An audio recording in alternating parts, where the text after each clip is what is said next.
Welcome back to our playthrough of Aeon Trespass Odyssey Cycle 2. We are on day 13. We're going to be continuing some adventuring and voyaging.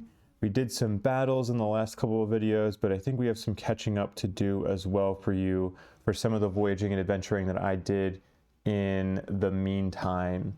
So let's cut over to, not that view, but this view. And we're going to need to pull up Scribe over here. So let's do that. And let me change the lighting so that while I'm giving some background on some things that have happened while I wasn't recording, you can get a better view of our map here. So this is our current map of Lakonia. We started down here in the southwest on day 0, and we have traveled through, going through into the land a little bit, into some of these river works, then coming back out, and we're coming back up north. We have basically determined that we are at about 1, 2, 3, 4, 5, 6, 7 tiles wide on this map. So who knows, the map may not be even all the way through, but at least we have an idea for like a little bit of our layout of what we can be expecting from this. I expect that we'll cut inwards a little bit west as we go into the next adventuring day. At least that was my original plan. We'll see how that pans out. What has happened? We did a couple of battles in the last few days, both arriving on day 13 here because we had the adversary, the burden, finally catch up to us. And we had our next timeline battle, which was our first battle against the Chimera Metastadios. So we got that done. We didn't get any fun items or any cores, unfortunately, but we'll probably be battling him again in the next timeline battle. I don't know if I'll be recording that one yet or not. Just depends on how I feel.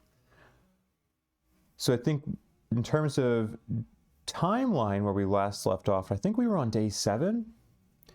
And I took some notes for the things that have happened in the meantime there.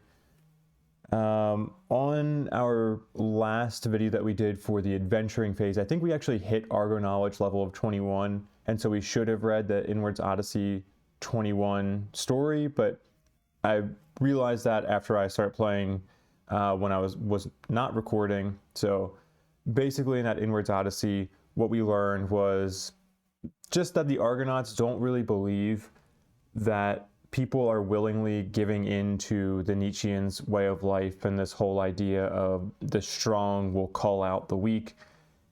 We kind of think it's been a bit forced on the people, and so we're trying to go in with this mindset of, can we restore some level of hope and have these people realize that things don't have to be this way if they don't have this all-powerful dictator essentially ruling over them. So this was on day 7 that I read that. A few other things on day 7. I did a timeline battle against Cyclonus. That one was not recorded.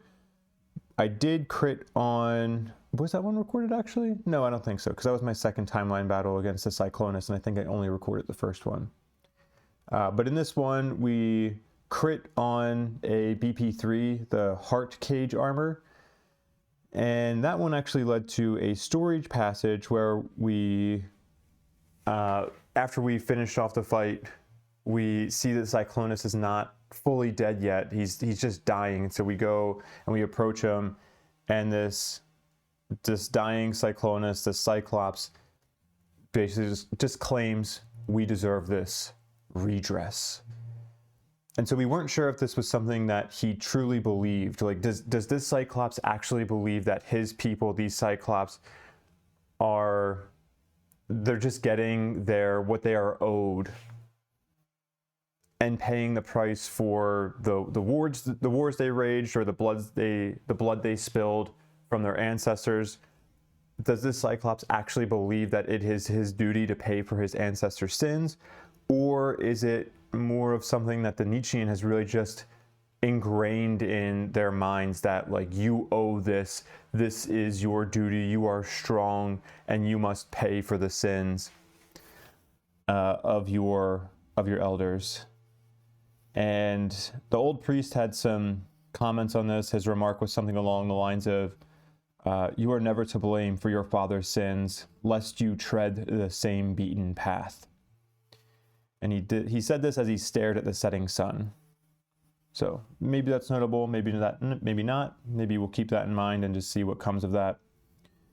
But along with that little bit of story from that special event, we got a boon who, I think this was for Olympia.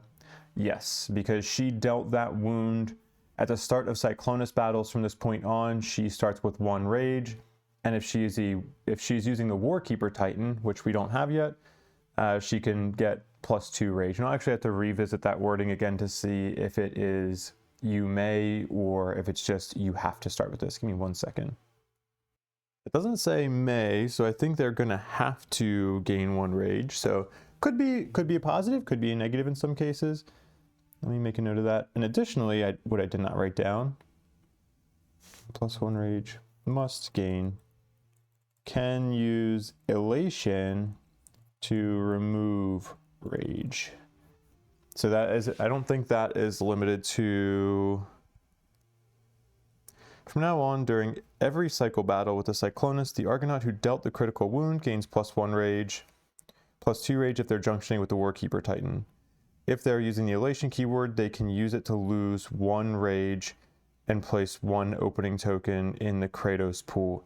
I don't know if that last part is just for battles against Cyclonus or not. I would guess yes. Let me see if there's anything on Discord. Okay, I don't see an official ruling. I do see people talking about supposedly a ruling that happened where it is just meant for Cyclonus battles. That makes sense to me. This is like an event that happened off a Cyclonus card. Just maybe not clear with the sentence structure there. I agree with the folks in Discord about that. Okay, so that happened on day 21 of that timeline battle. What else do we need to cover here?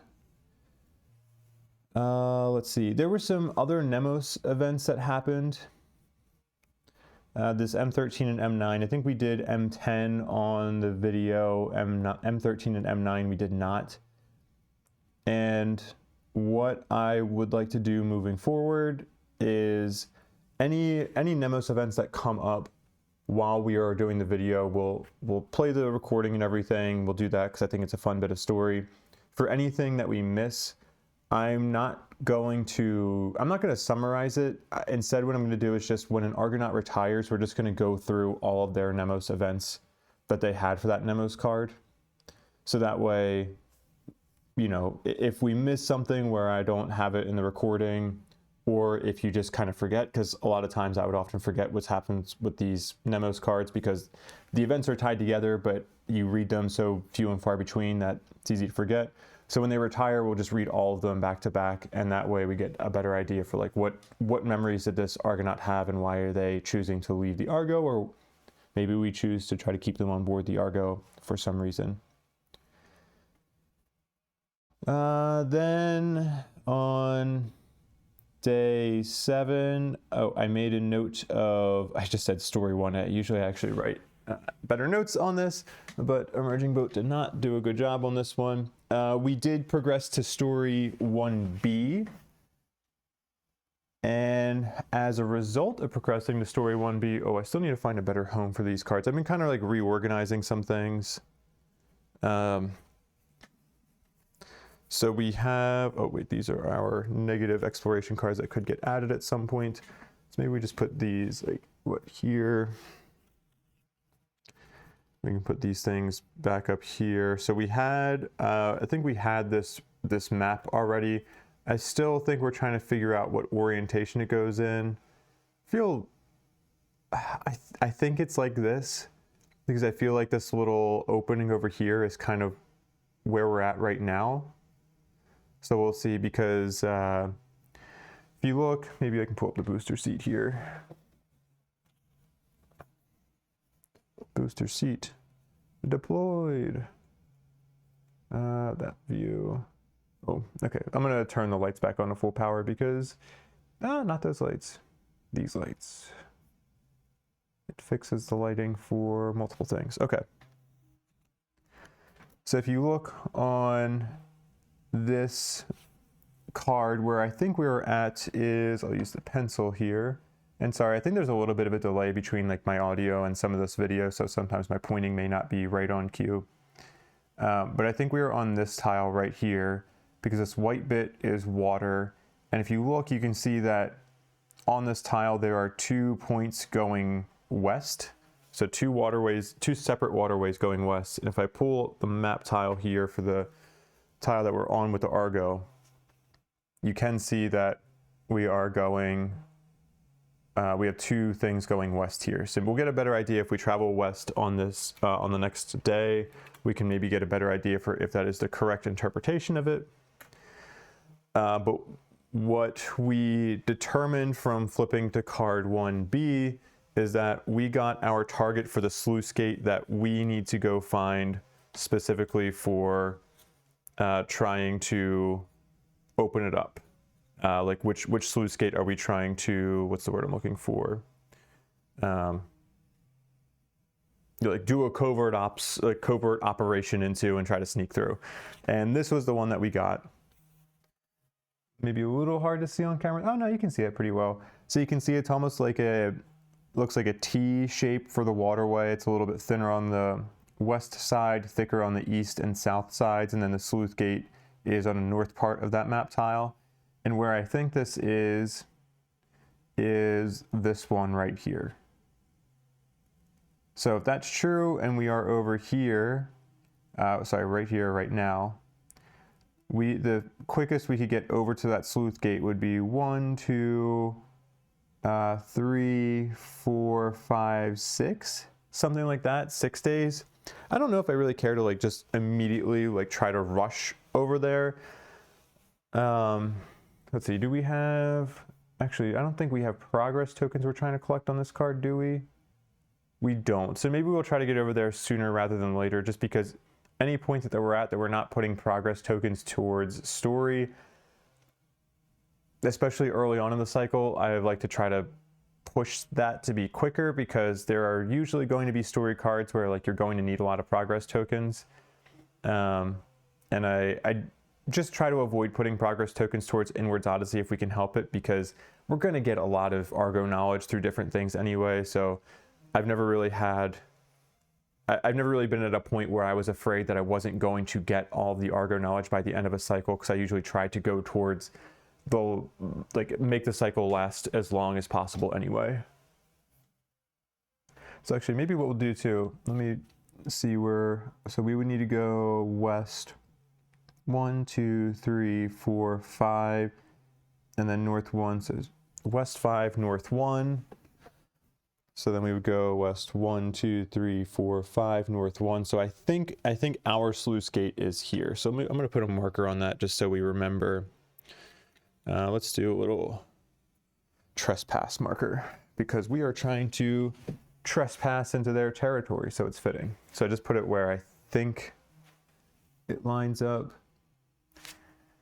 Yeah, and that would also track with how many tiles wide is this? 1, 2, 3, 4, 5, 6, 7. Okay, so this is 7 tiles wide. So I think this is supposed to be showing the full width of the map. Okay, so I feel pretty good about this. I feel like this is correct. We also have this bonus that I am almost guaranteed to forget, where when we have this card, we get +1 to all tests during the adventure phase on Cyclops tiles. So right now we are on a Simicky tile, and I think to the west of us is a Simicky tile as well. But if we come across Cyclops tiles, we should try to remember that, which I can guarantee you I won't. Let's cut back over to this view. And then we'll continue going through. I think this is a good spot for these things. Boom, that's where I'm putting them. Yeah, not the best spot because you can't really see it if I have scribe up. But maybe I'll use this view a little bit more if we don't need scribe. Okay. I'll keep our booster seed out because I'm sure we'll need it. What next? So that was all for day 7.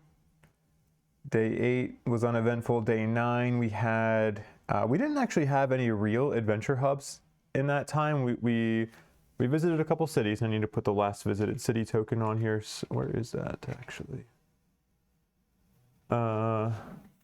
We do still need to track the last visited city, and I think these are like not really quote unquote cities, more like hideouts that we are finding from people who are on Crete. Is this it? Well, whatever. Sure. So this is the last one we visited.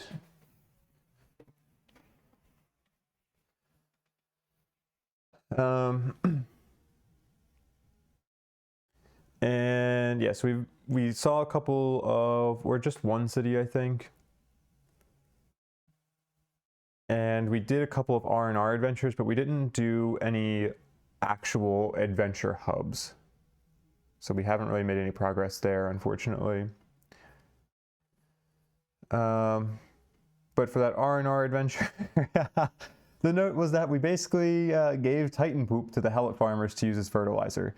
Yeah, one of the Titans had a pretty nasty accident, and it was toxic enough that we can't just dump it into the water because the water is used by the people of Lakonia and the refugees to try to actually live off of it. So we gave it to the farmers, and they're using it as fertilizer, and we got a diplomacy with the Helots for that. So that was nice. We also got the 13th Muse Grand Cannon, which you've watched. If you watched the last couple battle videos, you understand what that is, but it can help us get some interesting effects during battles. It's essentially like an Argo ability. Oops, to this view. That's this. It's essentially an Argo ability, but it doesn't take the slot of an Argo ability, and it's a little bit more unreliable because you have to try to prime it. That is a chance to prime it, not guaranteed. Day 12, we did Inwards Odyssey 22. And let's see, in this one, we saw the Nietzschean destroying the fortress of Ira, I can't remember how it's pronounced, through the perspective of a Messenian soldier. They know of the large iron ship, i.e. the Argo, sailing through Lakonia to challenge the Nietzschean, and they basically, like, this is similar to when we accidentally junctioned with into those Helot refugees, those Helot farmers, and I think they were actually mining, but we helped them escape and get some of them onto the Argo. A similar thing happened where we junctioned into these Messenian soldiers, saw that their city was being destroyed, and these soldiers were just like, we're gonna make one last stand, even if it takes our lives. We are going to try to buy what little time we possibly can for these Argonauts who are sailing into Lakonia and trying to put a stop to the Nietzschean. We're going to do our part. And while we're junctioned into these Messenian soldiers, these citizens of Lakonia, we end up getting visited by a nymph. And I have some crazy text here in my thing that I need to delete. There we go. We end up getting visited by a nymph. And the nymph recognizes us as Argonauts and just addresses us as such.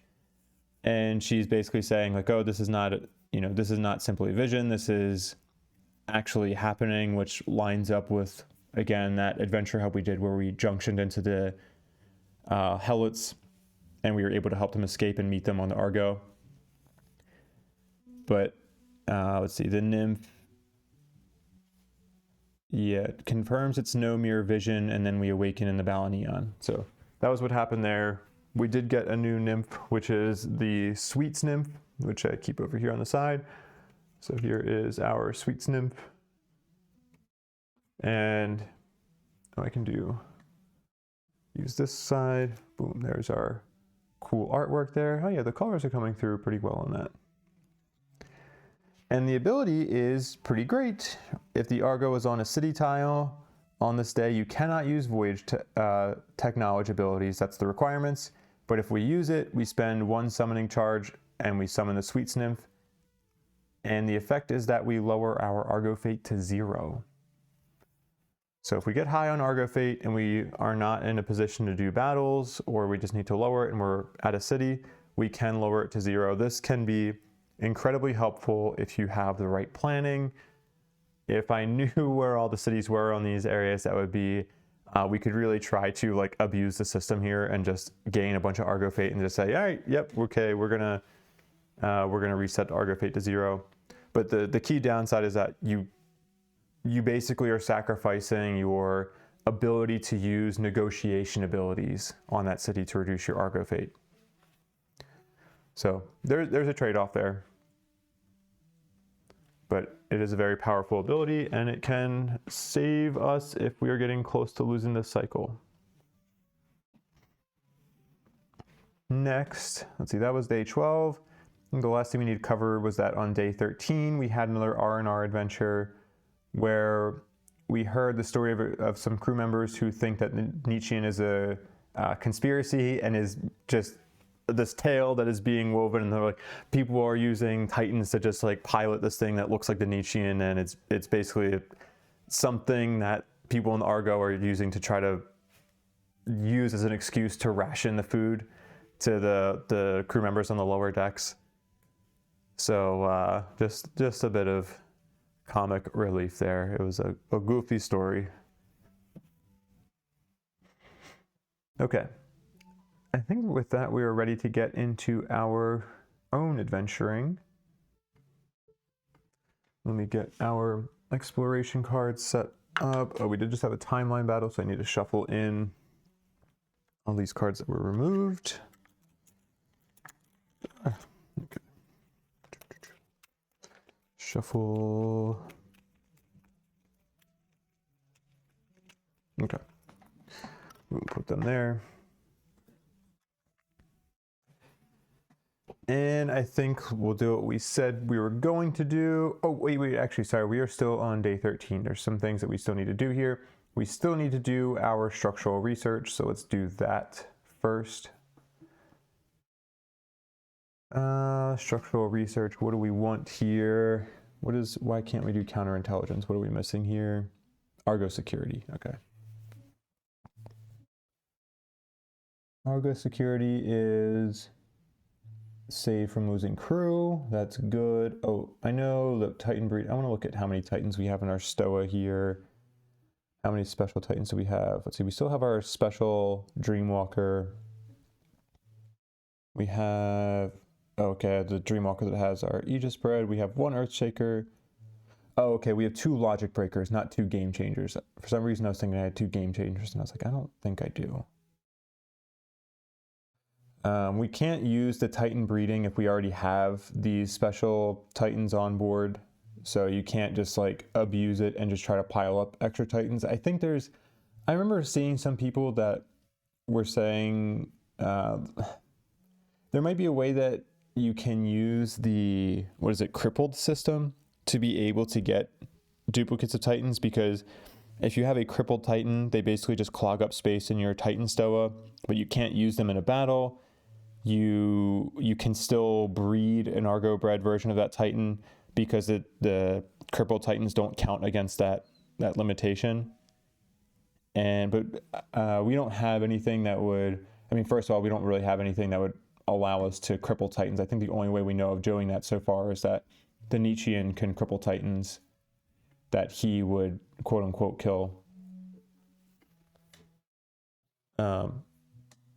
But we also don't have anything that would allow us to uncripple them, heal them back to 100%. Okay, so we could do Argo security to be able to save against crew loss. We could do this canal reconnaissance to be able to look ahead at upcoming tiles. I think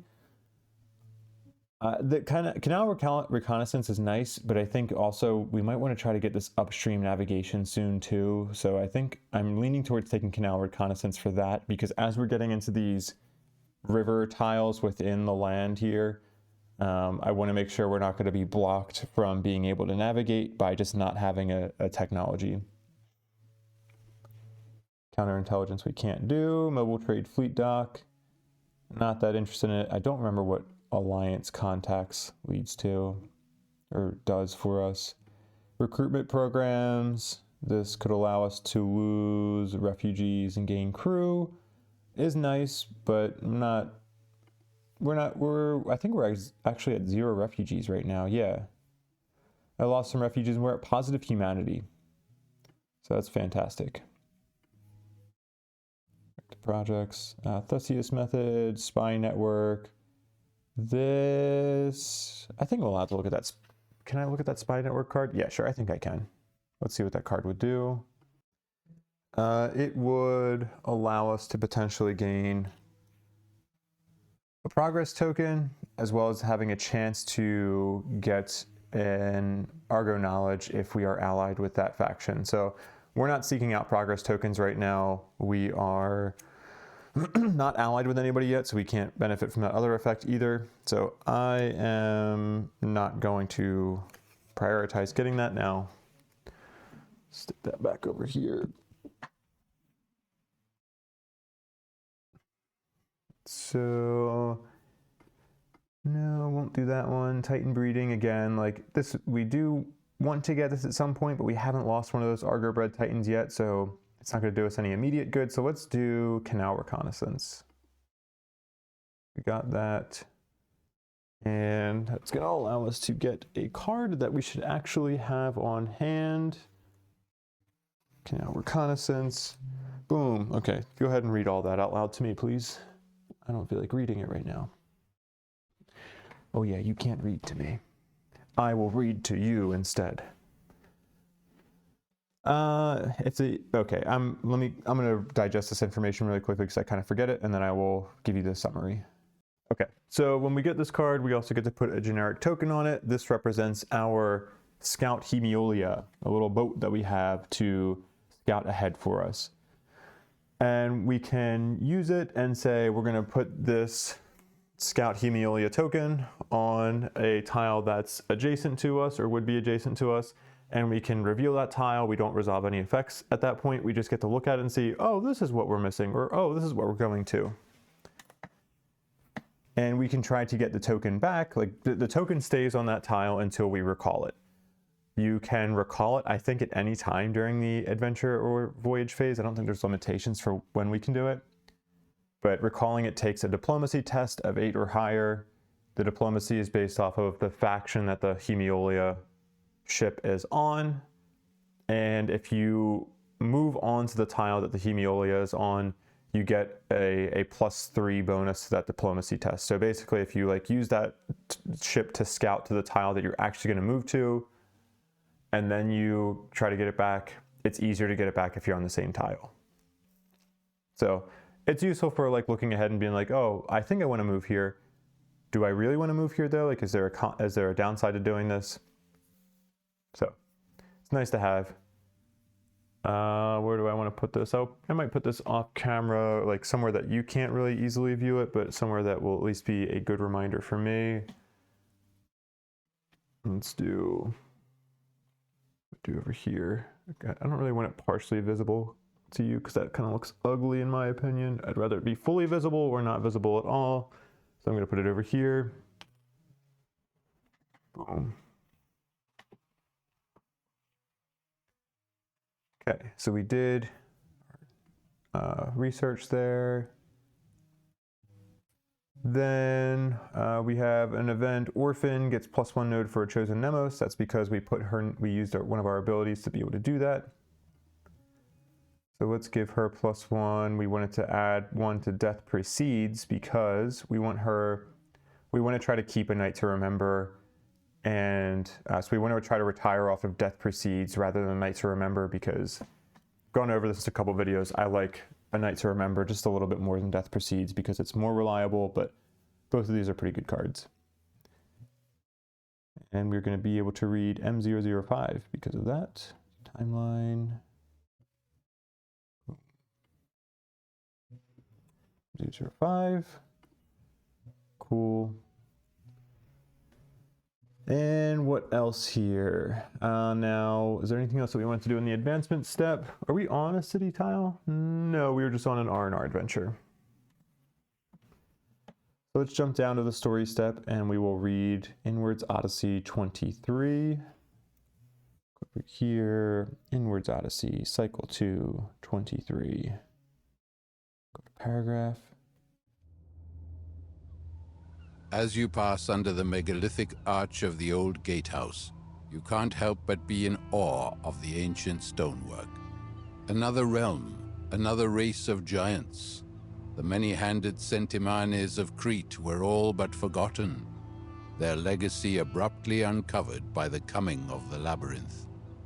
The mythical Leleges of old Sparta, hardly forgotten. To this day, people scare children with tales of the evil empire, of destroyers and enslavers, merciless and depraved to the core, the enemy of all who valued life and peace. This is coming from the same people who gladly lay down their lives for the Nietzschean cause. Ironic. Still, the architecture of the Leleges, built on the backs of countless enslaved cultures, continues to be impressive and has withstood the test of time. Maybe that's the allure of tyranny. Immortal grandeur, letting yourself be carried by a cause larger than you, larger than life, seemingly eternal? This is the place, says Ancus, your Helot guide, pointing to an orange glow within one of the ruined buildings. It doesn't go out. As you near the light source, you discern the purpose of this place. This was a forge, or a foundry of some sort. And the light? Embers in a giant furnace, refusing to go out. How long have they been glowing? A torrent of emotions overcomes you. Something happened here. Something terrible. Something that left a mark on reality itself. You still feel it, just like you did in that cave on Crete.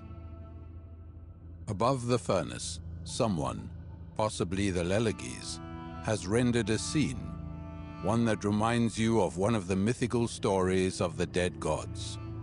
A warrior stands above a cripple. You recognize them as Ares and Hephaestus. The god of war smites the smith with a power dark, foreboding, and destructive. The inscription, written in Olympian so every man, woman, and child would be able to read it, states, "The strong command, and the weak are made to suffer." You sigh. A lesson passed down from the ultimate authority of absolute power has taken root, and refuses to die even after that authority and power have been revealed to be neither ultimate nor absolute. Are mortals doomed to repeat this cycle of violence? As you search the mural for some sort of clue, you notice a smaller inscription, added much later, though still in Olympian. This one reads, "The weak persevere and will have their day." One can only hope.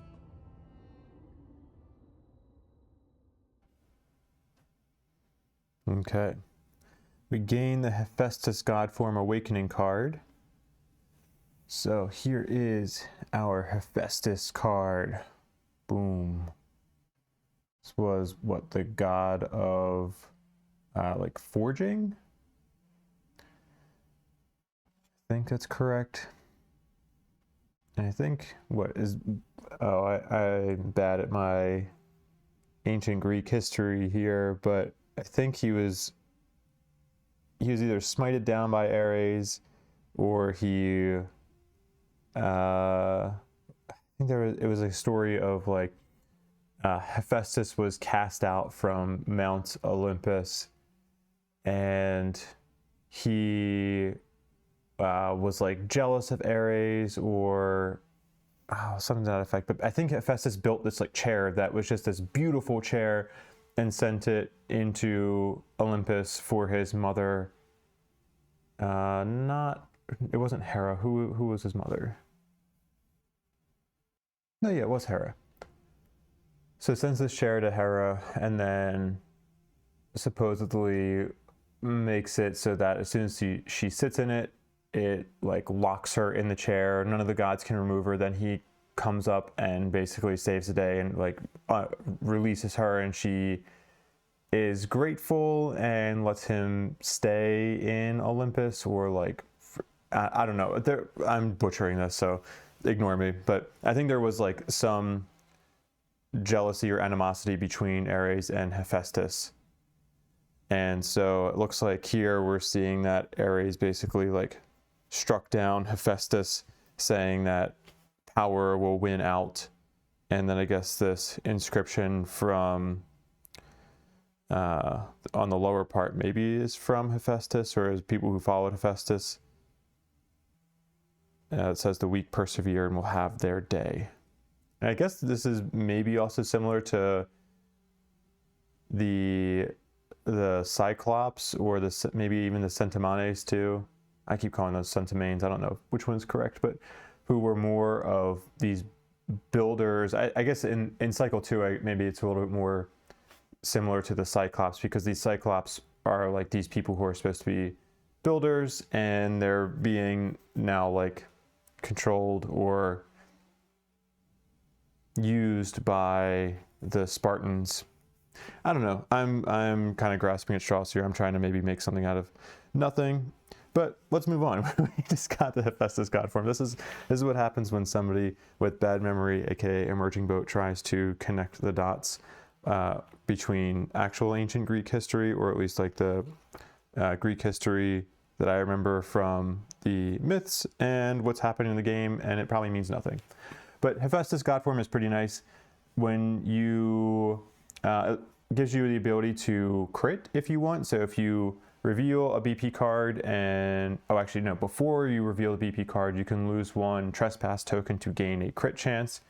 So that's really cool. Additionally, if you draw an obol while you're in the Hephaestus god form and it's a you died obol, you can just, what does it say specifically? Each time you draw a you died obol, lose 1 Trespass token. So you wouldn't die, you would basically just say, oh, I drew this you died card, I'm going to remove a Trespass token, and I'm just going to continue on. Notably, this is not treated as surviving a noble. This is not the same as, like, yes, you survive, but it's not the same as drawing a you live obol, so you cannot use this ability to trigger logic break on the logic breaker. Because I think that was a ruling that ITU weighed in on a few years ago, because otherwise there was a pretty strong combination you could do with Hephaestus and logic breaker. Let's go back to this view. We'll put our Hephaestus god form with our other god forms over here. And now we get to read M005. This will be for Death Precedes, right? Inwards Odyssey. No, not Inwards Odyssey. Nemos Breakthroughs. Paragraph. Nope, not P. 005.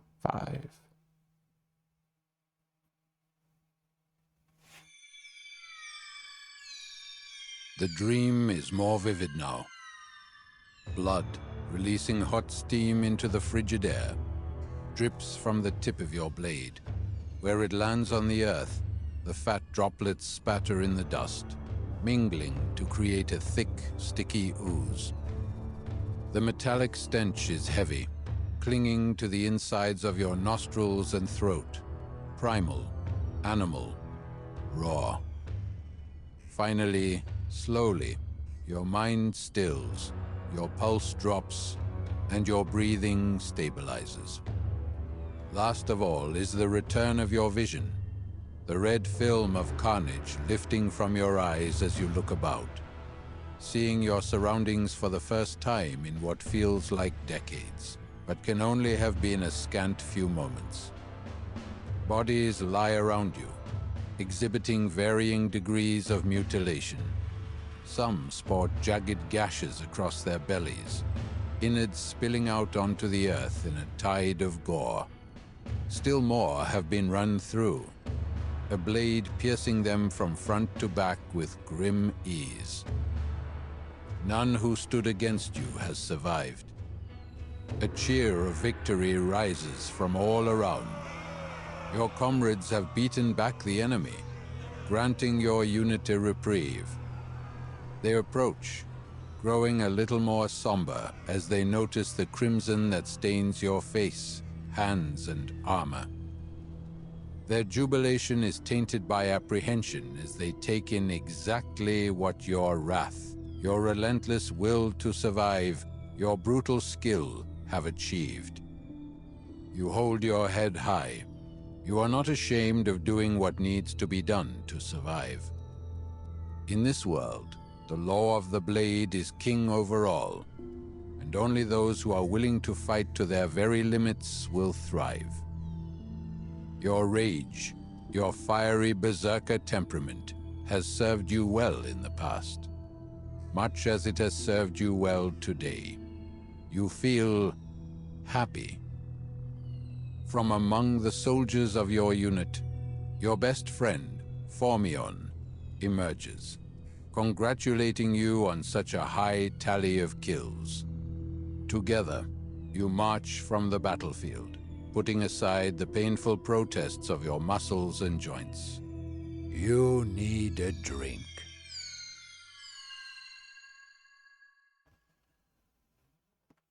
Cool, and then there we will gain a rage, and the additionally the ability that we got from, or the next ability that we unlocked for our Death Precedes Nemos is that at the start of battle we can gain 1 rage.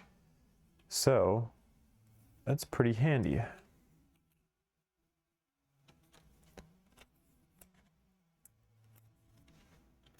It's a that's a great Nemos overall to use in the Menestus Theater too.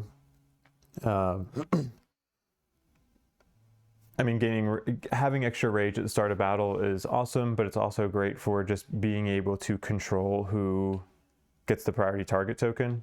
So I don't remember if I used it as much in like the later parts of, like after I finished C5, I don't remember how often I was using that Nemos in fights, but at least even after finishing cycle 3, I think I was still using Death Precedes a fair amount in the Menestus Theater. So it is a really good Nemos. All right, cool. Let's jump back here. Now I think we're finally ready to move on to day 14. Come on, let's go. All right. Let's just mark off our timeline day here so I don't forget. And we're going to travel west to, bring this up. We need tile 62. Also, I've not found any hidden codes yet. There's our tile. Let's also pull up our map card here, see if we can help validate that this is, like, our interpretation of the map is correct. So this should be looking like this tile here, sorry, right there, if we think this is correct. And that looks about right. We have 2 inlets coming in from the east side. We have a major part that runs north to south. And then we have an outlet or an inlet, however you want to put it. Actually, we kind of have, yeah, we do have 2 here because this one goes to tile 61. So tile 61 is probably split between an alpha and beta, and that would mirror what we see on this map down here. Okay, so I feel very confident that our interpretation of this map is correct. So then, well, this will be for the next day. We would get to have a choice between, do we want to travel, so we are going to be here, or so we are here now. On the next day, we'll probably want to travel here, and we'll be able to choose between like being on the upper part of it or the lower part of it. This could be, well, actually, we don't really need to use our scout for it because the only thing that's going to affect is determining which path, like how we want to come out of that, and we can already determine that based off of this map. So if we take the lower half, then we would end up on this tile 2 days from now. If we took the upper half, we'd end up on this tile. Both of them, I think, would, so it'd be 1, 2, 3, 4, 5. 1, 2, 3. Oh, wait. Here. 1, 2, 3, 4. 1, 2, 3, 4. Yeah, both of them are going to be 4 days after that point. So, yeah, I don't think it really matters, but good to know that we have confirmation that our interpretation of this map seems to be correct. Any secret codes? No, I'm not seeing any. Okay. So this is still a Simic tile. To the west of this will be Helots tile.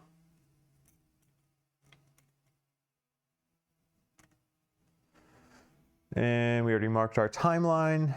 We will start the exploration step. There is a Titan symbol on this, so we'll get Titans, or a Titan. Max out. No, don't go to cargo. Go back to Titans. Add a Titan. Boom, added. Then we will do our exploration cards here. We got one adversary symbol. I don't want to spawn the adversary yet. It's going to be 2 relief. We don't have 5 refugees, so we'll just get a 2 relief. And then next pile. Okay, we'll gain a Titan, friendly or higher. Nope, neither of those apply. So just draw the next one. No, we're already spawning the adversary. Okay. So 2 relief. Temple of Ares. Okay, so there are multiple Temple of Ares cards. So when I'm in the future, when I'm drawing Temple of Ares constantly, I will need to remember that yes, there are indeed multiple Temple of Ares cards. No, yeah, 2 relief, right? Boom, boom. Okay, and then we do need to spawn. We just fought him. Ugh. I wonder if it's like quote unquote legal for me to look through this deck and just like get an idea for how many adversary symbols are in here in total. Yeah, I don't know. I don't know what I would do with that information anyway. It might help inform some decisions, but there's not like I really have control over like what I can draw on the deck. So we'll play some 4 spaces away. 1, 2, 3, 4. We're planning on going that way, so we'll place them as far southeast as we can. Okay, exploration step done. Expedition, there are no expeditions. Then advancement, do we have anything on our timeline here? No. Mooring day, let's move on. Well, actually, maybe what we can do here is we could also, we don't have to go west necessarily. Sorry, I'm staring at the map really quickly. We don't have to go west. One thing I do want to call out, because I forgot this until I was going through revisiting the Cycle 2 rules yesterday. There is a symbol on the tiles that we need to be able to look out for. A negative symbol. You know, don't get too excited. It's not a positive symbol. Oh yeah, where is that? Sorry, let me find it. I could have paused it and I did not. Where the heck? All right, I'm gonna pause it now. Here we go. It's these Spartan stronghold symbols. So it just looks like a little tower there.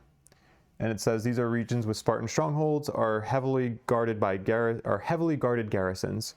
Traveling through these map tiles causes the Argo to suffer heavy losses. If the Argo is on a tile with a Spartan stronghold, even if it is already explored, during the exploration step, lose 1 crew or 1 hull. Player's choice.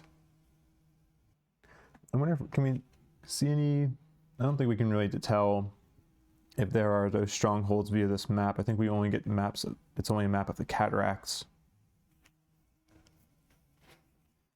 But I would imagine that the closer we get to those cataracts, the more likely we are to find those strongholds. So I think that would help inform my decision. Like I could, let's just for the sake of trying to use our Hemiola, is it Hemiola or Hemiolia? Hemiolia. Okay. Let's deploy it and let's just explore the tile that we're going to be on and see what that is going to look like before we get on it. So we will send our Hemiolia out there to tile 61. We're going to pull out tile 61 and we'll get to take a look at it ahead of time. Ooh, there is a Spartan stronghold there. So maybe we do want to go north and avoid that stronghold.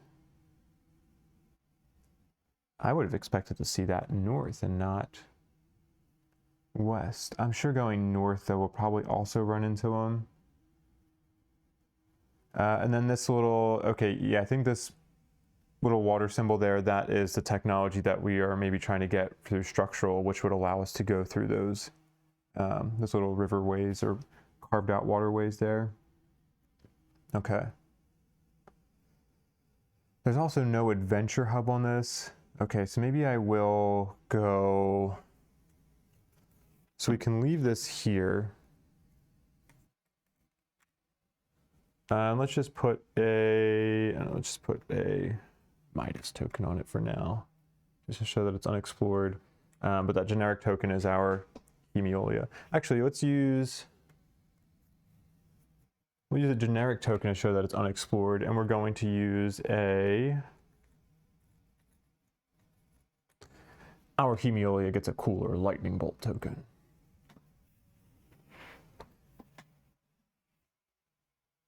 I'm not even showing that. Boom, there we go. So I put our map tile down there. Generic token we're using to say it's unexplored, lightning bolt to say that that's our Hemiolia.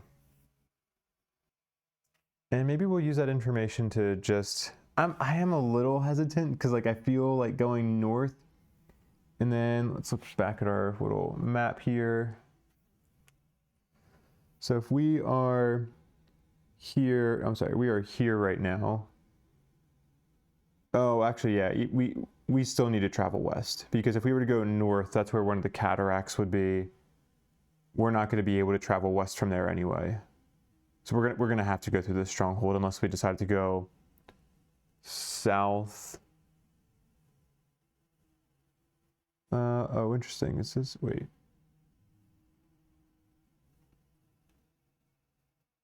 This doesn't seem to be completely lining up here, because if we went south here, there is a straight path, but it's not showing the little waterway that connects. There is a path on our actual map that connects these two. Right? Or am I misreading something here? We are here.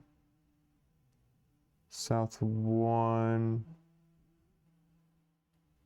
Am I missing something on this map? I don't know. Maybe it just...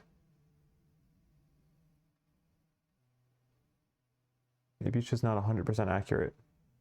Because everything else seems to be lining up with it. All right. Well, anyway. Let's go back to our map view. No, yeah, that view. Our map view here. We are going to end day 14. We're going to go into day 15. Almost an hour into this video. Okay.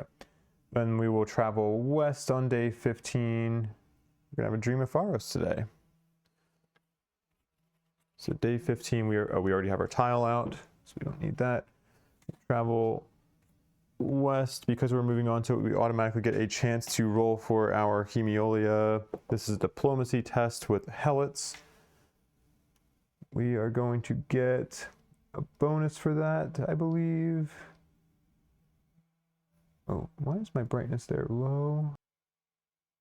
Let me bump that up. I feel like I have so many of these settings on this dice cam as, that's a little bit better, as manually set, but I feel like some things are still automatically changing.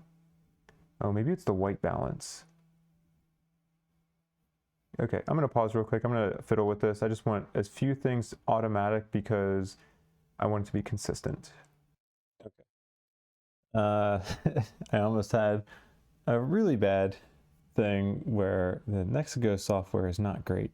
And I almost lost all of my presets that I had saved. So I did not. I luckily saved one extra, and then I restarted the app and it just deleted all of them. So I took screenshots of my settings. So Crisis averted. I tested out these settings with a few different types of cards. It looks pretty good. We'll see if this stays more consistent. Maybe we won't need to change this now based off of like if it's light or dark outside for me. But all right, so we moved west. We were about to do the roll for the Hemiolex. We get one for free now that we have moved onto that tile.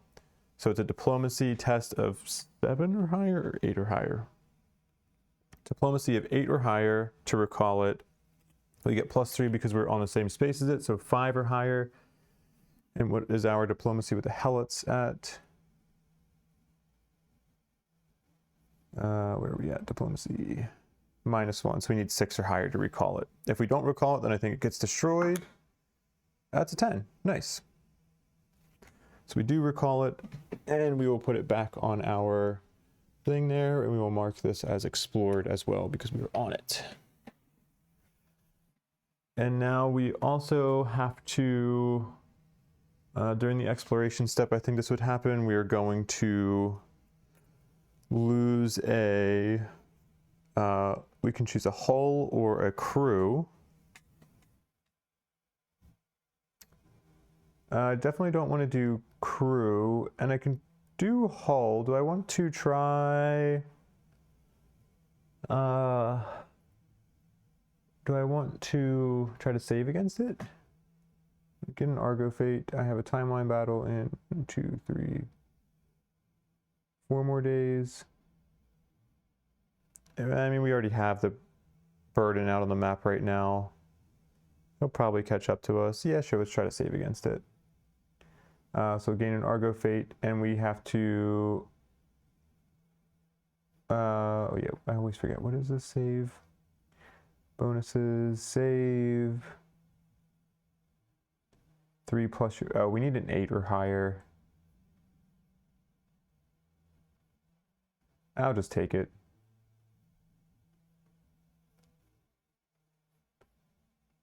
Maybe a mistake, but 30% chance of actually rolling it. I'll just save on the Argo Fate. Okay, do that. Now we can draw our exploration cards, I think. Yeah, let's do that. All right, exploration cards. I did have to shuffle the deck because I was looking at exploration cards for testing the camera, but we are freshly shuffled here. One more War Machine resource.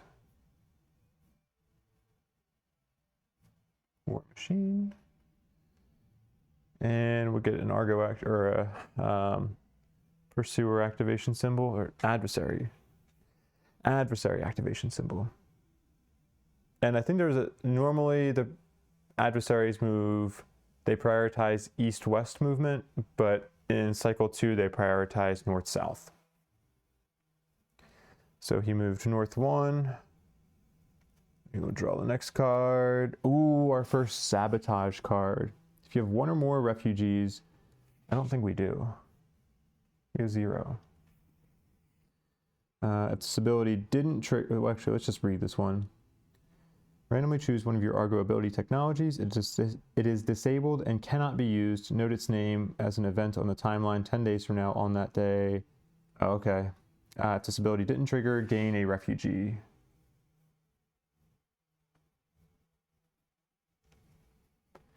Shuffle back into the sabotage deck. If refugees 2 or more, or Argo Fate is 5 or more, remove until the next timeline battle. Okay. So this is actually a good time to be getting the sabotage card so we can get one out of here. All right, so let's shuffle this sabotage deck. Okay. Boom. And, oh, that had a continue symbol on it, so we have to draw another card. Gain a Fear Essence resource.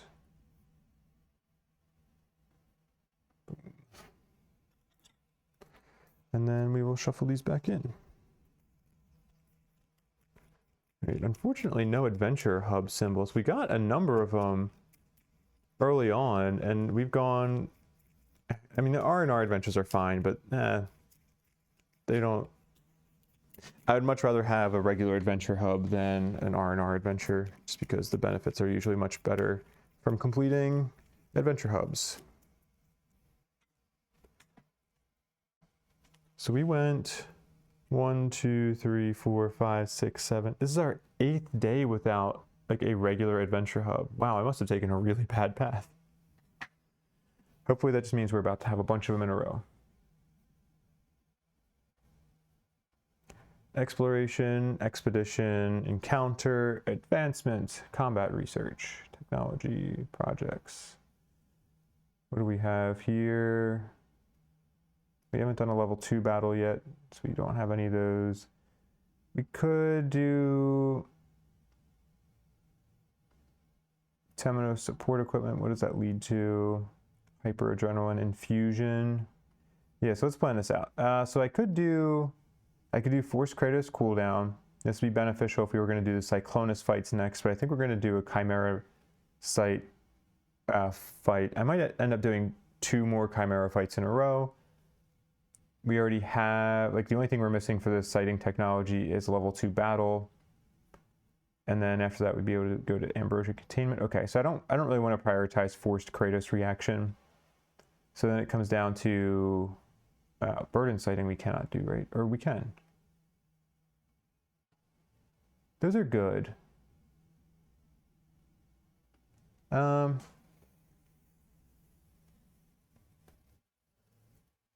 don't think I want to prioritize that. I want to go for either Pursuer Order because this is just great, or Temenos support equipment. This will allow us to get deadly. Let's take a look at these cards. Temenos support equipment cards. Oh, I didn't pause it. Whoops.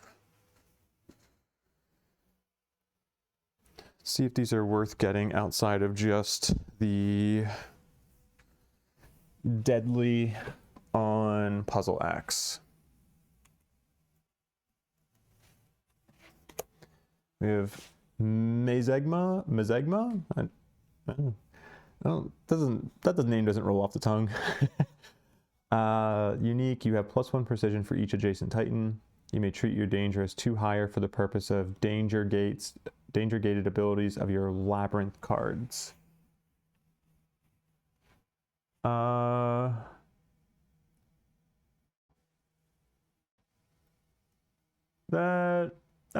If we're using the labyrinth armor, that could be pretty nice.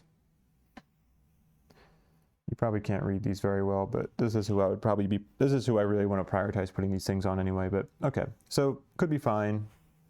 I don't remember how useful I thought that was. Oh, it does have the labyrinth gate. When you're about to gain ambrosia tokens, lower this gain to 1. Okay, that's pretty good. Especially if you're about to do some chimera fights. That could be amazing if we're going to be tanking with Logic Breaker. Okay, that ability alone raised that pretty high for me. Stonewall. Inspire. Ooh, Inspire is great. Inspire is during the second ability window. You can have, I think it's during the second ability window, not the first. You can have another Titan stand up. So I love that. And this can also be really useful in burden fights because other Titans treat you as indestructible obstacle until the end of this round. So you can try to help prevent kickback from for certain Titans and keep them from falling too far. Requires some good positioning though. And then lastly we have Maze Shoot, which has Lifeline. After you use Lifeline, place an L Labyrinth tile under your Titan and suffer knockdown. That's fine.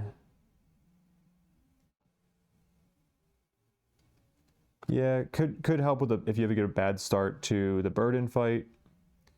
Where else would Lifeline be useful? Oh geez, why is this?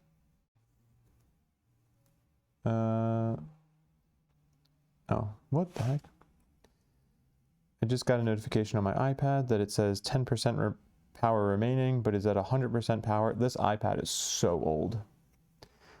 I am surprised it still works. Okay, let's just do this. I do really want to get Pursuer Order at some point, but I do really want to get Deadly as well because I want to start critting more. The earlier I can get Deadly on this Puzzle Axe, the better, so let's just do that. So we're going to get Temenos support equipment here. Then are we able to craft it yet? That is the other the other question. Let's go back to cycle 2 gear only.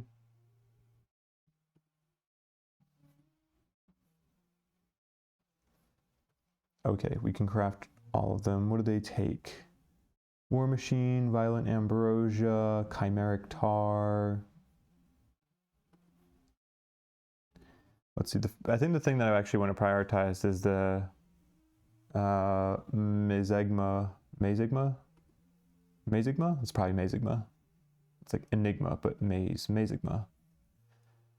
War Machine, okay, yeah, sure, let's craft. Oh, or Unsolved Enigma. Yeah, I mean, Unsolved Enigma is not being used for anything else. This will basically save us some free gear. All right, sure, let's do that.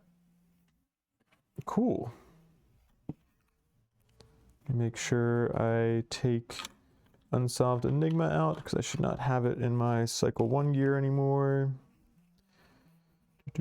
Where are you at? Here it is, okay. And I will put this off to the side somewhere.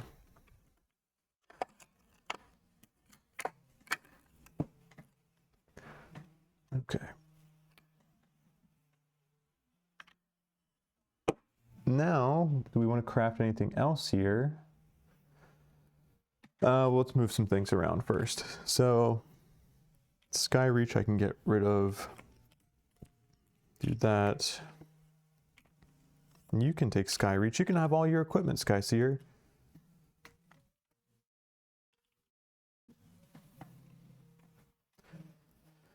Then, I don't know. I don't really think I care about prioritizing the maze chute.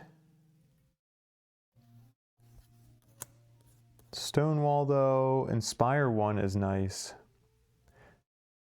Especially if we give the Inspire stuff to the Titans that have the Eolipile engines, because then if they get knocked down, they can use the Eolipile engine to stand up, and then when they attack, they can use Inspire to have another Titan stand up. So let's craft at least one of those. Where are we at? Oh gosh. Why? Now my iPad's saying 5% battery. No, we're gonna need you. You can't die. Okay, I'm gonna pause. I need to fix this. Okay. There have been a number of technical difficulties. I'll have to edit these 2 videos together. I have my iPad charging separately. I'm not going to get into all the issues I just ran into, but at least for now, we should be able to proceed for a little while, and then when we need the story, I'll have to get that iPad connected back up again. Okay. So, what, we were going to craft a stone wall. We did not do that yet. But yeah, let's go ahead and craft one. Okay, we crafted one. We could craft 2. Let's just take one of them and see what our loadout's going to look like here.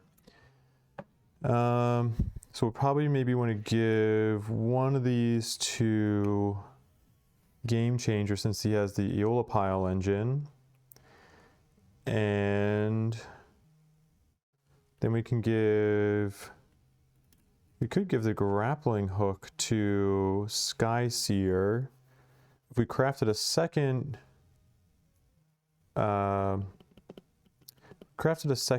Stonewall, we would give it to Earthshaker. Well, I mean, I guess giving it to Earthshaker would be ideal to also pair it with a Eolipile engine. But we don't necessarily need to give it to him. We could give it to Skyseer. This, because if I take Pursuer Imperative off of Earthshaker, I don't know who I would give it to. Like Logic Breaker. Skyseer already has Pursuer Ultimatum. Logic Breaker, I think I want to keep both Mazigma and Amphoris Belt on him, so I don't want to move Pursuer Imperative over there, but Pursuer Imperative is such a good gear card, I can't just take it out. So I'd probably want to remove Skyreach and maybe just give Skyseer the other Stonewall because she can use 3 support gear. Yeah, I think that is fine. I'm good with crafting another Stonewall. What does it cost again? Am I going to regret using these resources on this? 3 Maze Fragment, 3 Violent Ambrosia. We're going to be rolling in Violent Ambrosia within a little bit, so that's fine. And Maze Fragments, I mean, I need it for the maze, like the Temenos gear, and I think this is one of the best things to craft right now. So yeah, I'm just going to craft another Stonewall. Go back to gear. Stone. Okay, cool. I like our loadouts a lot more now. At least our support gear actually feels like it's all useful and intentional. Oh, actually, we can put that Stonewall, this on Stonewall. Cool.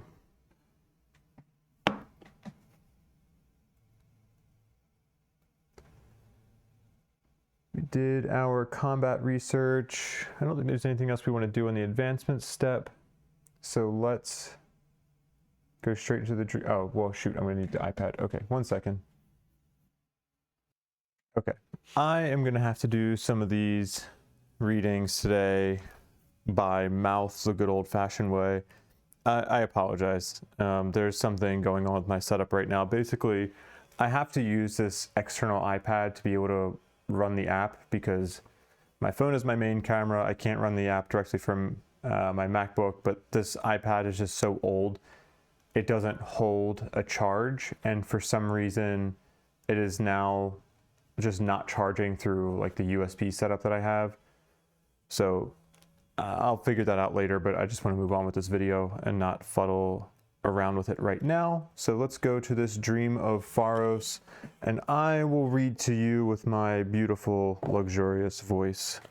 As soon as I put these other items away here, these can be crafted, so we will put them away to be crafted potentially some other time. Now we're going to roll a die. This is going to go for our dream of Pharos. We got a 10.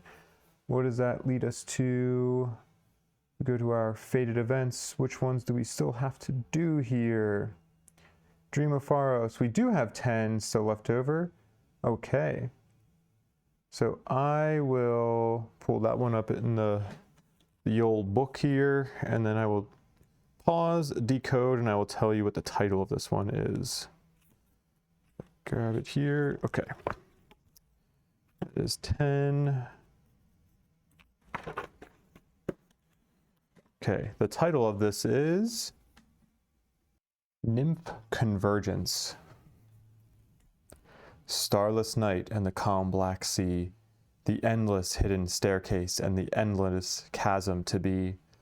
Open, O maw of eternity, open before the seeker. A light in the darkness calls you to port, the light of the Pharos, of knowledge and hope.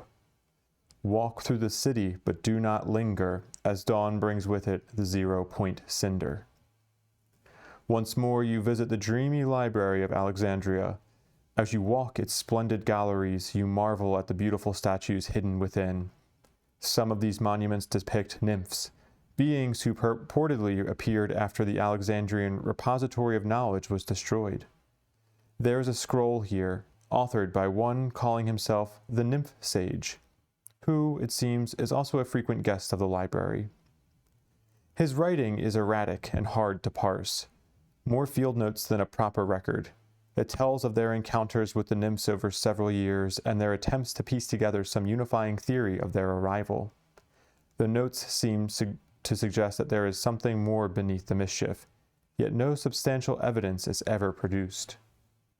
So the nymphs weren't always around? I think that's news to me. Purportedly, let's see, beings who purportedly appeared after the Alexandria repository of knowledge was destroyed. When was it destroyed? Was it destroyed in the eschaton? I don't know.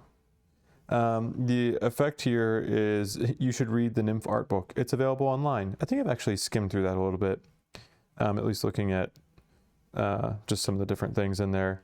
I haven't actually read through all of it though. It's pretty large. I wonder if like this saying you should read through the nymph art book is implying maybe there's like secrets in there, or if it's more just story that we could piece together. The Pharos delve is, the success effect of it is recover 1 nymph summoning, and we haven't used any of them, so I'm not even going to attempt this Pharos delve because the fail effect is gain 2 Argo Fate. So we will just ignore that, but cool little story. Let's go back to our timeline. Next day we will go, I think we're just going to go west. I could use the scout ship to check if there's anything that we want to do. Oh, I actually didn't even pick which side of this. I'll say I went on the bottom part here, because I never actually picked which side of it I wanted to be on when I was traveling west initially. So I can't travel north. I could travel south and go west that way, but I think I'm just going to travel oh wait, actually this I would have picked based off the information I have on our little cataract map here. Yeah, I probably would have stayed south just to try to stay away from the cataracts, which may be more likely to have the strongholds near them. So we're just going to go west here. So we need tile 60. And I need to get this out in our booster seat.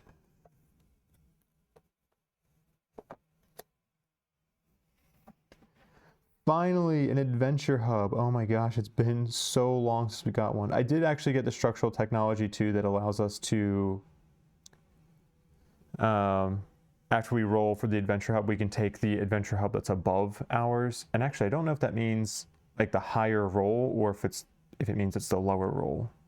Like, is it physically above it? Look at the wording on that. I don't see any hidden codes on here though.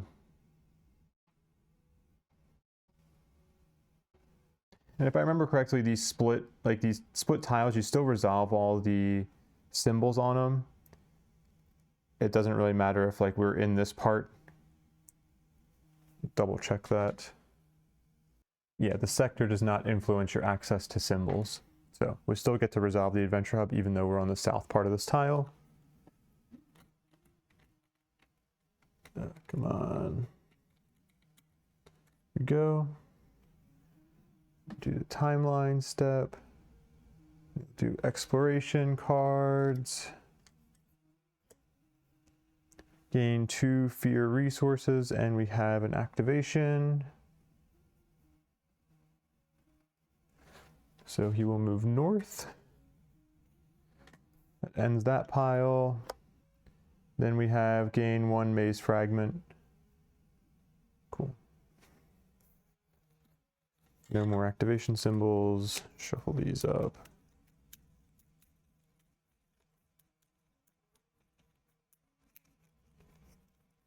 Okay, those will come out there. And now we can do our adventure. Woo! So let me look at our book. What are we trying to go for here? Also, I need to look at that technology to see what our what we can actually do here.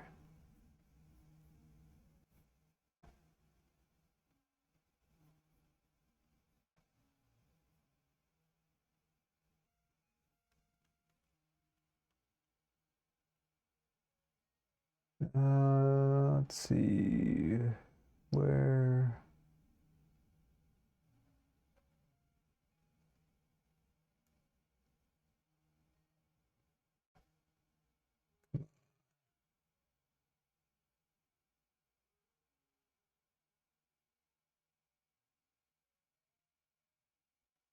Okay, after you roll on the Adventure Hubs table, you may choose to resolve an Adventure Hub from the hub you rolled or the one in the row directly above. Okay, so it'd be the lower roll.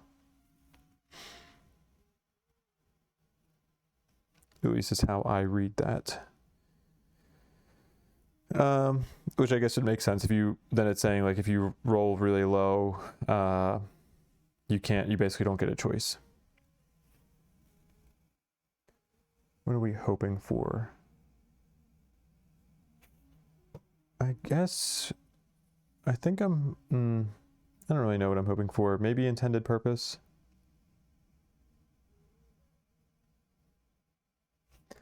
Whatever, let's just see what we get. That's a 1. We don't really have much of a choice. We're going to do consider the ant.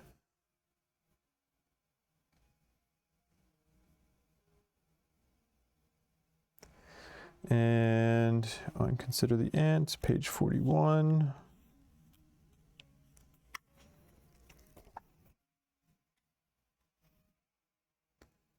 We will roll, let's see, we'll just say Black Veins is 1 through 3, Armorers is 4 through 6, and Slaves of War is 7 through 10. 6, that'll be Armorers. Curse. Nothing. Nothing. Familiar curse. Do M043.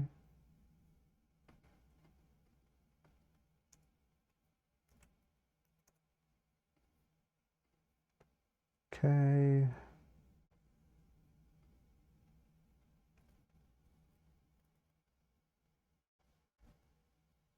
And curse. Okay, cool. We get one for Death Precedes. Nice. That was good. Armorers 7 through 8. Get some water and then I will read.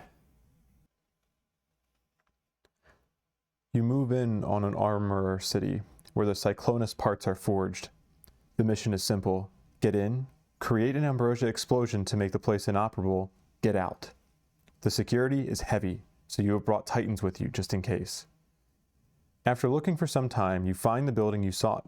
A giant armory filled with metal and all sorts of armor pieces. Some of them are as big as houses. You make sure to stay as quiet as possible. You shudder at the sight of this equipment. Cages and chains, spikes and balls of metal. How can these things not hurt the Cyclonus that wears them? Or maybe hurting them is the point. You've barely made it inside when you stop, pale with terror. In a special casket-like metal pit, a Cyclonus is pinned to the floor with heavy iron chains. Giant ambrosia-covered spears stick out of their legs. Bits and pieces of metal melted together cover their arms, and you can't tell where their flesh begins and the armor ends, as if it all has been fused together. Their single eye is covered by a heavy helmet. The creature stirs when it hears you enter. A deep whimper escapes their lips. Hurts. Fresh blood spills between cracked teeth sticking out of a dislocated jaw. Hurts. They try to move, but the chains keep them bound. Their hands have been mutilated, then welded to metal instruments of pain. Hurts. There's so much anguish in their voice, you feel it rip you inside. This is what awaits those who disobey the Nietzschean. Your determination to blow up this armory wavers, but you don't have the luxury of staying here forever, as the Spartans could find you at any moment. We're left with the choice. Option 1. With the equipment in this armory and your Titan strength, you could set the Cyclonus free, but given the wounds, they won't go far, and you certainly can't take them on the Argo. Thus, Spartans might recapture it. Or it could even turn on you the very moment you break the chains. Still. Free the Cyclonus. Cyclops Diplomacy +1 and gain a Doom. Option 2. There isn't much you can do to help this poor creature. Their wounds are too deep, and without hands they won't be able to survive on their own. By destroying this armory, you will hinder Sparta's production and put the Cyclonus out of their misery. Better here than on the battlefield. Blow the armory up with the Cyclonus in it. Lose 1 humanity. I get the logic behind number 2. but I like Cyclops diplomacy, and I think we should try to help it. I'm curious to see how far we can get with it. We don't have a lot of doom, so the gaining the doom doesn't really scare me right now. We have 2. I could try to save and roll against it. We have a battle coming up in 1, 2, 3 days. I would need a 8, 9, or 10. Yeah, but I have no Argo Fate. Okay, so I'm gonna do option 1. We're gonna gain Cyclops diplomacy. We're gonna try to save against this doom. We need 8 or higher. That's a 6. So we fail, we still gain the doom.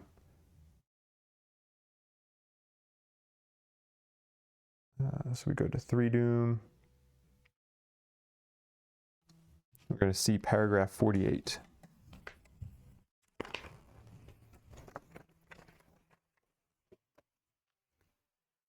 You find some equipment made to cut metal and set to work, trying to be as quick as possible. The Cyclonus bellows in pain as your titans pull out the spears, ambrosia dripping into their open wounds. Hurts, they keep repeating. It feels like hours have passed before the chains fall to the floor with a deafening clang, and if the Cyclonus' cries haven't alerted the Spartans before, this has. You have little time left, so you have your titans help with the creature up. They don't protest and whimper as they limp towards the exit. Subtract 2 Argo Fate.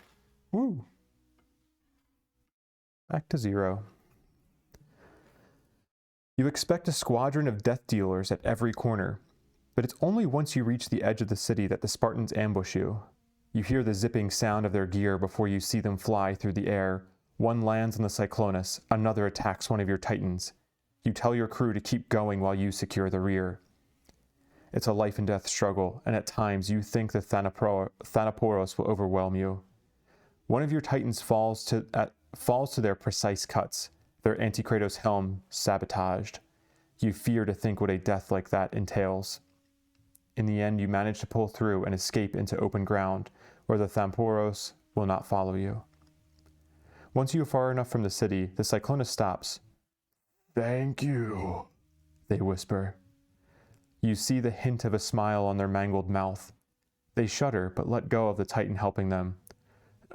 "I will go home now." You're not sure if seeing them limp toward the horizon makes you feel sad or hopeful. Lose 1 Titan. Let's do that first. Dead. If you have the Trauma Growth Technology card, you manage to dismantle some of the more invasive body modifications. Gain 3 Black Chain Technology. Trauma Growth. Let me see if I have that. Technology.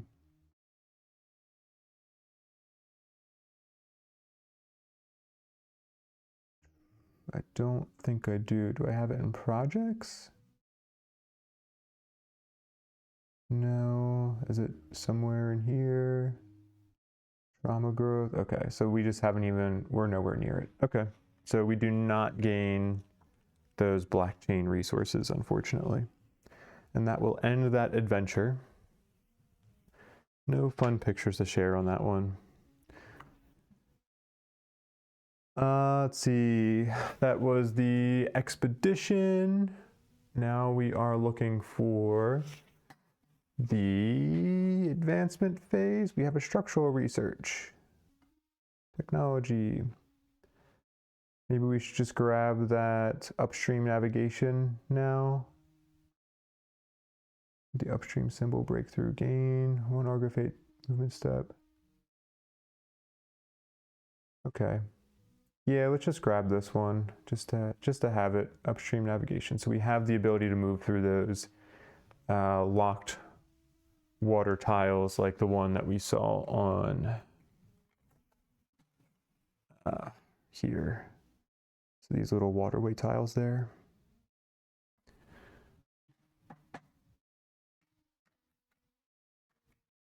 Okay.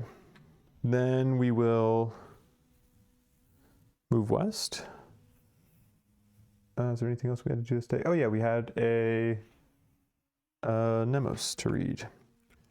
M43. Oh, I didn't even take what ability. Who was that? Was that Olympia? Yeah, a familiar curse. We unlock the level 3 ability. It says while resolving an AI card. 1 second. Okay, there we go. That was fixed from the earlier technical issues that I had.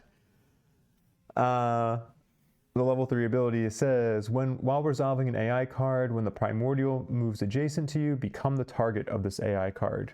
That we have to be at 7 danger, costs a fate, a danger, and we have exhaust it. Interesting. I mean, maybe if I had the logic breaker up there, that'd be nice, but it's so niche. Like there's so many things that you have to do. I mean, danger gate of 7, I'm unlikely to want that person to be targeted by the AI as opposed to somebody else. Unless maybe it was like a dreamwalk or something like that.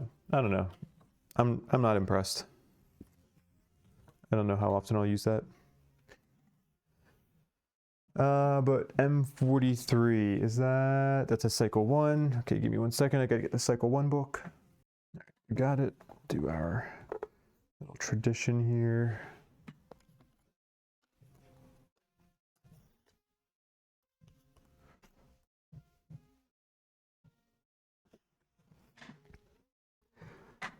The memory is more vivid now. The sun is hidden by thick clouds in the sky and a small breeze has picked up. Yet you shiver, hot sweat rolling down your back. It's been getting worse and worse. Each day you force yourself to get up, to ignore all the warning signs, to go through the day until you can collapse for several hours of restless sleep. You keep walking under the sheltered sky, bones heavy and mind adrift, forcing your eyes to lock onto your destination, a temple on a hill. You wonder why the array are after you. This has to be some sort of punishment. Somehow you had angered the gods. But you have always been very dutiful. You have prayed and prostrated to no avail. No one has listened. You have started to believe you deserve it. There must have been something you have done, something so vile you would be so cursed. You think about all the people you have crossed. Nothing comes to mind, and yet everything becomes a source of worry. You travel to the temple of Hygeia in Corinth to seek help. But when you arrive, you are met with a long line of petitioners, each and every one sick or dying. Some have come with gifts, often their life's fortune, everything for a chance at the goddess's favor. As you spend time among the dependents and the destitute, listening to their stories, it dawns on you. None of them are guilty. None of them deserve this. And anger grows in you.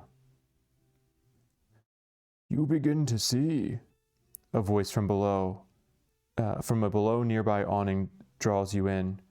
Do you have the courage to understand? Instruction. Gain 1 rage and add the abandoned temple terrain to the next battle, if possible. I don't think it's possible because we have terrain that's already on the battle. So we will not, but we do get 1 rage. Okay. Let's see. I should have gone to that view. Okay, and that is it for our day 16.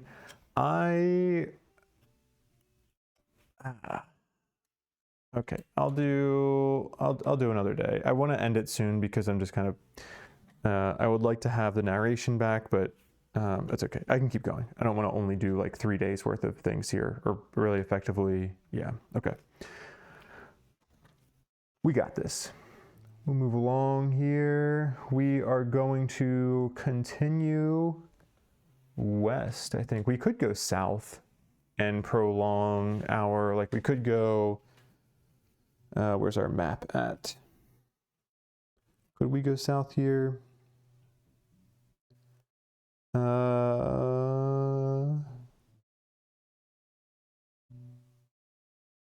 Oh, maybe going south would not even be good anyway.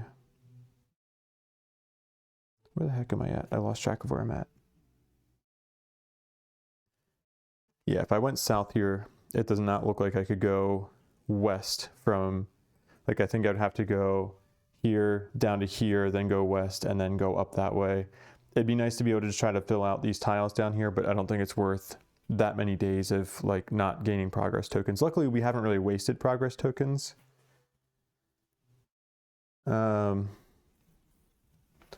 What we are on, we have 23 Argonauts, right? Yeah. Yeah, we haven't really gotten a lot of progress tokens recently. Okay.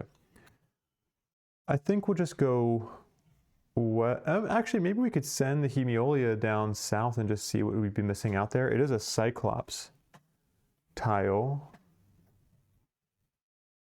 I'll test during the adventure phase on, okay.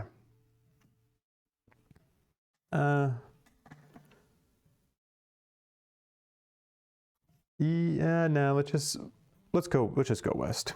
Let's just go west. Tile 59.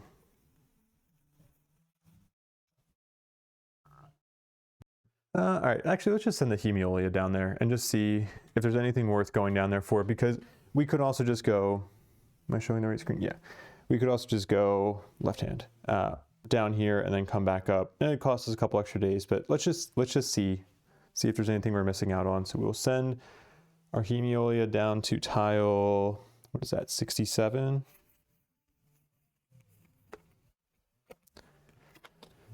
So it's revealed. Oh, let me at least show it here. There it is. So, a city and an adventure hub. I mean, if it was just one or the other, I might not go down there. Do we see any hidden codes? I don't see any hidden codes. Yeah, if it was just one or the other, I might skip it. I'm tempted to actually go down there though. Oh, and this is both a Helot and Cyclops tile.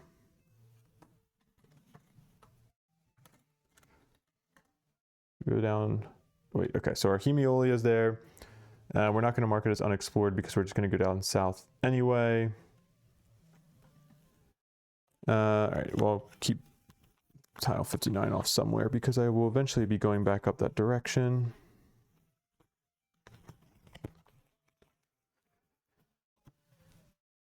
And because we moved onto that tile, we can do a diplomacy check to see if we can get the Hemiolia back.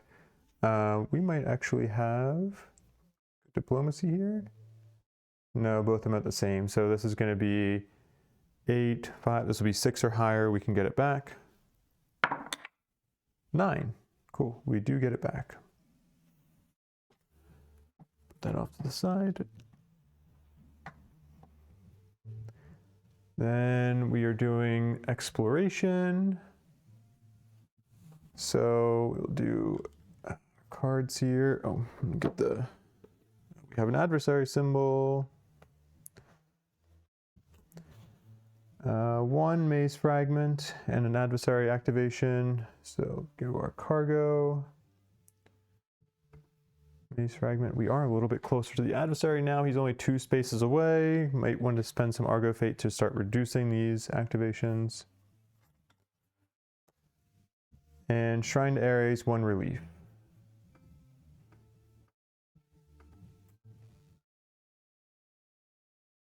Okay. Shuffle these back in. Then we will do an adventure.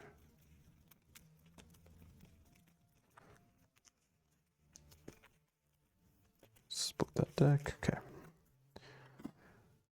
Move this. We will do adventure hub roll. Boom. 9. Let's go to our adventure hubs table first. What do we want? That's a cycle 1 book, cycle 2 book. And 9 would put us on intended purpose. I think we're good with that. Yeah, let's just take intended purpose. And then we'll say 1 through 3, 4 through 6, 7 through 10. 10, Shadowplay. Family is the trait. Family, oh, we're gonna get an upgrade on Broken Promise. When you are on a rear space, you gain power reroll 1. They have to be at 4 or more danger for that though. We need to see M006 for that. Okay, let's put that on the timeline. Oh, we should be on day 17 now, right? Shoot, am I off on days? Let me do a quick check right here. 1, 2, 3, 4, 5, 6, 7, 8, 9, 10, 11, 12, 13, 14, 15, 16, 17. I should be on day 17. Okay, yeah, we're good now. Yeah, because we just read that stuff. All right, cool. So what did I say? M13 was it? No, M006.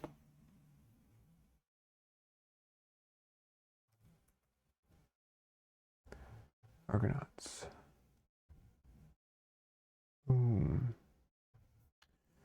Family, we have family here. Okay. Not getting anything for Scorned Champion. Family, nothing. Family, nothing. Okay. That is page 62.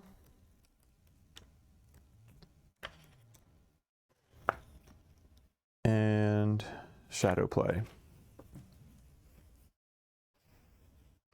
Oh, here's the, let me show the artwork here for Shadowplay. I don't think I showed that originally. Very cool. Cyclops friend forging some awesome gear, I'm sure. The message is delivered to you in the depths of the night. A letter left in the bridge Tholos with no sign of who delivered it. All it contains is a location, a time, and a request to meet alone. Now you move through the crowd, feeling exposed without your warriors or titans at your back. You are ready for treachery, but are forced to admit that curiosity keeps pushing you forward. In spite of danger, you need to know what this invitation is. What this invitation or bait may yield. Slipping down a side alley, you spot a figure waiting for you, clad in nondescript gray robes. They lower their hood, revealing young feminine features. The woman's face is wrought with worry. Argonauts, thank you for coming. I am Nietzschean. You regard her in silence, wary of any treachery. I was a Cryptea agent, she admits, pain echoing in every word. I was but a little girl, taken from my parents with no say. I did horrible things. But you, there is hope in her eyes. I want to be like you. And the Nietzschean's horrors. I want to help you, Argonauts. The agent goes on to describe her time in the Nietzschean service, the dark deeds of her career, and her desire to make amends. You consider her words for a moment, uncertain whether she can be trusted. If Argo Fate is 5 or higher, see 52, otherwise see 23. We are definitely not at 5 or more Argo Fate, so we'll see 23. You look into the trusting eyes of the young woman, unable to discern truth from lies. 2 choices. Option 1. A double agent in the enemy's ranks would be able to do much on your behalf, although maintaining her cover would require allowing her to operate against your allies. That would give us, so gamble on trusting the agent, that would give us Cyclops Diplomacy +1, and we would see paragraph 54.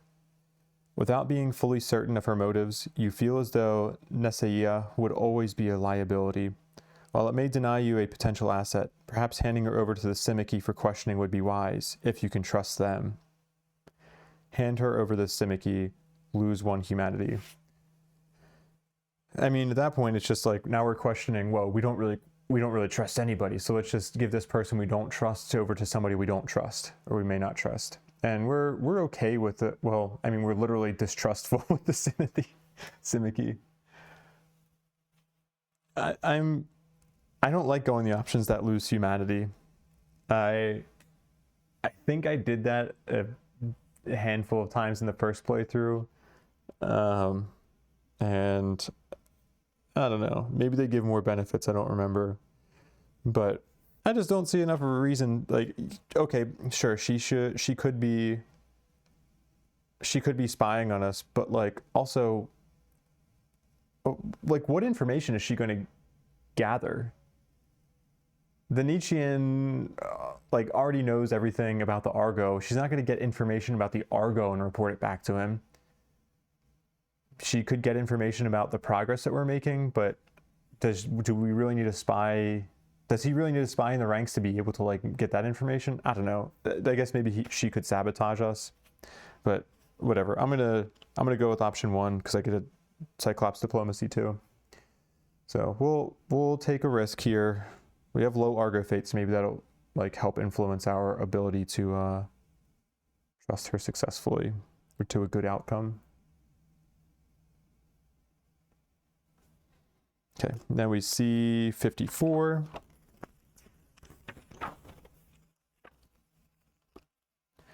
Nessia smiles at your answer, and you bring her onto the Argo for a full debriefing. Later that day, you are aroused from your pensive thoughts by a sudden commotion. You rush to the source of the noise near the Titan Stella. Arriving on the scene, you see one of the giant creatures writhing on the deck, clutching at its chest and throat. Foamy spittle escapes from beneath its Anti-Kratos helm as it unleashes struggling gasps of breath. Then it grows still. Nessia is nowhere to be found. Rage fills you, fury at being deceived and over the loss of the Titan. The Crypteia played you and achieved their goal, your trustworthiness used against you.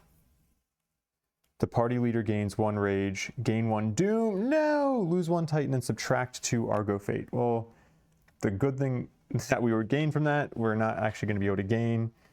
Well, they did play us. The party leader gains a rage. Who do I want gaining a rage? Because we never chose a party leader before. Let's give it to Skyseer, so that on her first attack she at least gets to put a black token in the pool. We will gain... Oh, well, actually, the Argo Fate sentence comes second, so we can try to spend an Argo Fate to lower this Doom gain. So we need an 8 or higher. That's a 3. Do I get a chance to re-roll that? Is this a test? I think this is just roll a d10. So I don't think we can re-roll it.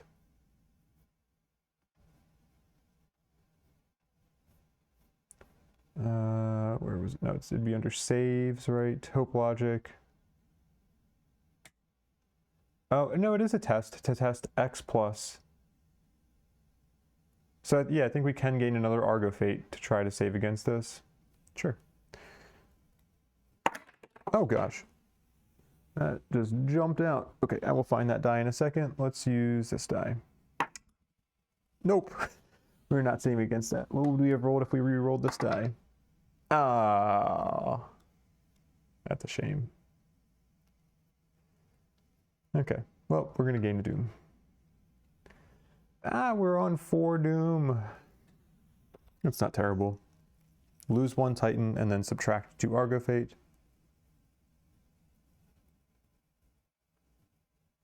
Nope, not add a new Titan.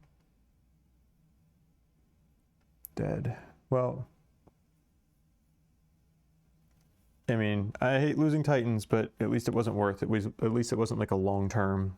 She's staying on the ship and like actually spying. I don't know. That seems kind of dumb on her part. She could have gotten so much more information from that. Crypteia, thinking you're so sneaky, but really just causing minimal damage. Okay.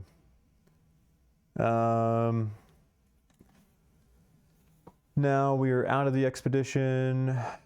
We will go into the advancement. We're on a city tile. We have some negotiation, or at least one negotiation we can do. Gain 1 Argo Fate and lose 1 refugee. Oh yeah, actually it's good that we got that refugee from that card. So we're gaining Argo Fate. Lose 1 refugee. And what else do we need to do?